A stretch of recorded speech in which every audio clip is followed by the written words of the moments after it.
ሰላም እንዴት ናችሁ? በዛሬ ቪዲዮ የምናየው ባይነሪ ሎጂስቲክ ሪግሬሽን ምን ማለት እንደሆነ የኤስፔሲስ ዳታን በመጠቀም እንዴት ባይነሪ ሎጂስቲክ ሪግሬሽን መስራት እንደምንችልና ያወጣነው አውትፑት ተጠቅመን እንዴት ኢንተርፕሪት ማድረግ እንደምንችል ግልጽ በሆነ መንገድ እናያለን።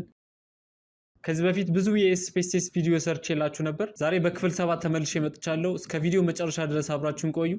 ባይነሪ ሎጂስቲክ ሪግሬሽን ማለት በሁለት ቫሪያብሎች መካከል ያለው ሪሌሽንሺፕ ለማጥናት ነው የምንጠቀመው።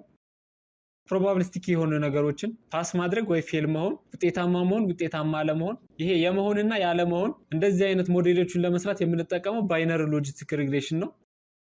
እና በተጨማሪም ዲፔንደንት ቫሪያብላችን ባይነሪ አውትከም ቫሪያብል ሲሆን ባይነሪ ማለት ሁለት ማለት ነው። ስለዚህ ባይነሪ ኔቸር ያላቸው ዲፔንደንት ቫሪያብል ሲኖረን ባይነሪ ሎጂስቲክ ሪግሬሽን እንጠቀማለን። ለምሳሌ ዲፔንደንት ቫሪያብላችን የፈተና ፐርፎርማንስ ፓስድ እና ፌል ብለን ብናይ ባይነሪ አውትከም ነው። የፈተና ፐርፎርማንስን ይገልጹታል ብዬ የማስባቸው ኢንዲፔንደንት ቫሪያብሎቼ ደግሞ ስተዲ ታይም፣ ፕሪቪየስ ግሬድ፣ ሌክቸር አቴንዳንስ ናቸው። እነዚህን አይነቶችን በምሳሌ መጠቀምና መስራት እንችላለን ማለት ነው። ባይነሪ ሎጂስቲክ ሪግሬሽን ከመስራታችን በፊት የባይነሪ ሎጂስቲክ ሪግሬሽን አሳምፕሽኖችን ማሟላት አለመሟላቱን ማረጋገጥ አለብን ከመጠቀማችን በፊት ማለት ነው። በመጀመሪያ ደረጃ ዲፔንደንት ቫሪያብላችን ሁለት መሆን አለበት።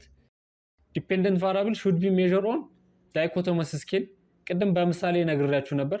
ፓስድ እና ፌል ብለን ያየነው ማለት ነው። በሁለተኛ ደረጃ መልቲኮሎኒያሪቲ መኖር የለበትም። መልቲኮሎኒያሪቲ አለመኖሩን VIF በመጠቀም ማየት እንችላለን። እና ኢንዲፔንደንት ቫሪያብሎች እርስ በራሳቸው ተጽዕኖ መፍጠር የለባቸውም።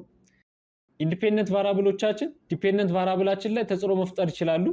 ኢንዲፔንደንት ቫሪያብሎች ግን እርስ በራሳቸው ተጽዕኖ መፍጠር የለባቸውም።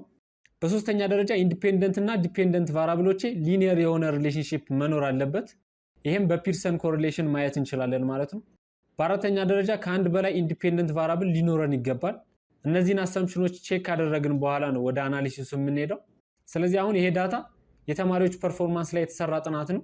እኔ እንደ ምሳሌነት ያዘጋጀሁት የተማሪዎች የማለፍና የመውደቅ ፐርፎርማንስ ስተዲ ታይም ላይ፣ ፕሪቪየስ ግሬድ ላይ እና ሌክቸር አቴንዳንስ ላይ እንደ ኤክስፕላናቶሪ ቫሪያብል ነው የተጠቀምኩት። የተማሪዎችን ፐርፎርማንስ ይገልጹታል ብዬ ስላሰብኩኝ ማለት ነው። ስለዚህ አሁን ቀጥታ ወደ አናሊሲስ መግባት እችላለሁ። በመጀመሪያ አናላይዝ የሚለው ላይ እነካለሁ።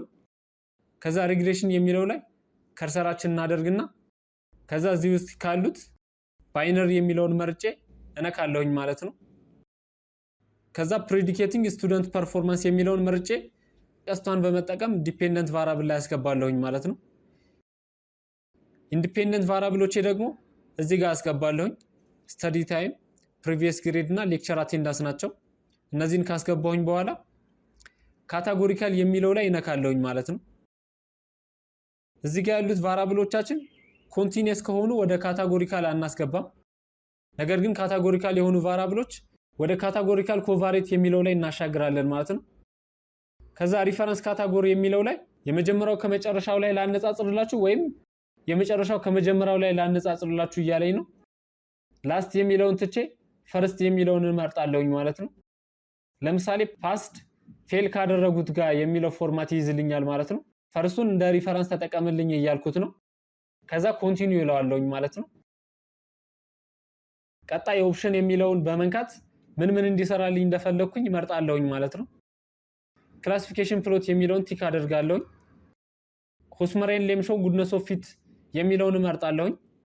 ኮሪሌሽን ኤስቲሜትም ቲክ አደርጋለሁኝ ማለት ነው። ኮንፊደንስ ኢንተርቫላችንም አስፈላጊ ስለሆነ ቲክ አደርጋለሁኝ። በመጨረሻም ኦኬ እለዋለሁኝ። እንደዚህ በምታዩት መልኩ አውትፑት አውጥቶልኛል። ከላይ ስንት ዳታ እንዳስገባን ይነግረኛል። 79 ዳታ ነው ያስገባነው። ምንም አይነት ሚሲንግ የለኝም። ዲፔንደንት ቫሪያብል ዜሮ ፌልድ አንድ ፓስድ ብለን ኮድ አድርገን አስገብተናል። ካታጎሪካል ቫሪያብል ኢን ዘ ኢኩዌሽን ላይ ማየት እንችላለን። እዚህ ጋር ኦምኒበስ ቴስት ላይ ሁሉም ሲግኒፊካንት መምጣት አለባቸው። ቀጣይ ሞዴል ሰመሪያችን እናያለን። እዚህ ጋር ኮክስ እና ስኔል አር ስኩዌር ማለት በሌሎች ቴክኒኮች ላይ አር ስኩዌር ብለን ያየነው ማለት ነው። ስለዚህ 56.7% ኢንዲፔንደንት ቫሪያብሎቼ ዲፔንደንት ቫሪያብልን ይገልጹታል ማለት ነው። ኮስመሬን ሌምሾ ቴስት ላይ ዳታ ዌል ነው ለማለት ኢንሲግኒፊካንት መስጠት አለበት። ኢንሲግኒፊካንት ማለት አልፋ ቫልዩያችን 95% ኮንፊደንስ ሌቭል ላይ ስለሆነ 0.05 በታች መሆን አለበት ማለት ነው። ይሄ እንደምታዩት ከ0.05 በላይ ነው። ስለዚህ ሞዴላችን ዌል ነው፣ ዳታው ጥሩ ነው ብለን ኮንክሉድ ማድረግ እንችላለን ማለት ነው። በመጨረሻም ባይነሪ ሎጂስቲክ ሪግሬሽን ላይ ወሳኝ የሆነው ቫሪያብል ኢን ዘ ኢኩዌሽን የሚለው ላይ ነው። በቀላል መንገድ ለማየት እዚህ ጋር ኮፒ አድርጌ ወደ ወርድ በመሄድ ፔስት አደርገዋለሁኝ ማለት ነው። ሙሉ አውትፑቱን ወደ ወርድ ኤክስፖርት ማድረግ ትችላላችሁ። ነገር ግን ይሄ ነሰሰሪ ነው ብዬ ያሰብኩት ይሄኛውን ቴብል ብቻ ኮፒ አድርጌ ወስድና ወርድ ላይ ፔስት አደርገዋለሁ ማለት ነው በቀላል መንገድ። ሲግኒፊካንት የሆኑ ቫሪያብሎች በቀላሉ ለመለየት ቢጫ ከለር አድርጌያቸዋለሁ። ቢጫ ያላደረኩባቸው ሲግኒፊካንት ያልሆኑ ቫሪያብሎች ናቸው። ተጽዕኖ ያላቸውና ተጽዕኖ የሌላቸው ቫሪያብሎች ማለት ነው። ኤክስፖኔንሻሉ ደግሞ በምን ያህል ፐርሰንት ነው ተጽዕኖ የሚፈጥረው የሚለውን የሚነግረን ነው ማለት ነው። ይሄ ማለት ነው። ስለዚህ ስታዲ ታይም ኢንተርፕሬት ብናደርግ እንደምታዩት ሲግኒፊካንት ነው። እዚህ ጋር ብዙ ሰዓት የሚያነቡ ሰዎች ብዙ ሰዓት ከማያነቡ ሰዎች አንድ ሲቀነስ ኤክስፖኔንሻሉ እናደርጋለን ማለት ነው። ይሄኛው ኔጌቲቭ ባይሆን ኖሮ አንድ ሲቀነስ አንልም ነበር። ነገር ግን እዚህ ጋር ቤታችን ላይ ኔጌቲቭ ስለሆነ አንድ ሲቀነስ ኤክስፖኔንሻሊ 0.105 ነው እናደርግና ሲባዛ በመቶ እናደርጋለን ማለት ነው።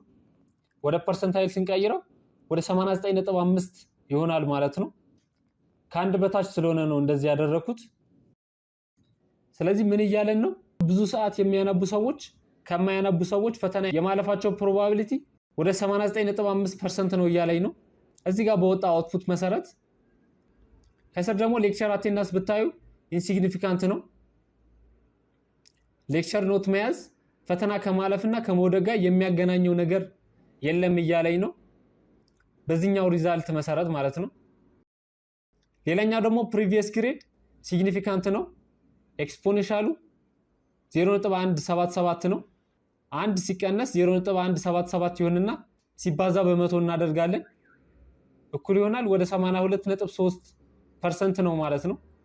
ስለዚህ ከዚህ በፊት የነበረው ግሬዳችን ጉድ ከሆነ ሰዎች ፈተና የማለፋቸው ፕሮባቢሊቲ ወደ 82.3% ነው እያለኝ ነው እዚህ ጋር በወጣው አውትፑት መሰረት። በዚህ መልኩ ኢንተርፕሬት ማድረግ እንችላለን ማለት ነው። ብዙ ቫሪያብል ቢኖረንም በዚሁ መልኩ እንቀጥላለን። ቀጣይ በሌላ ጠቃሚ ሐሳብ እመለሳለሁ። የዛሬ ቪዲዮ ይሄንን መስል ነበር። ለዩቲዩብ ቻናል አዲስ ከሆናችሁ ሰብስክራይብ በማድረግ የደወል ምልክቷን መጫን እንዳትረሱ።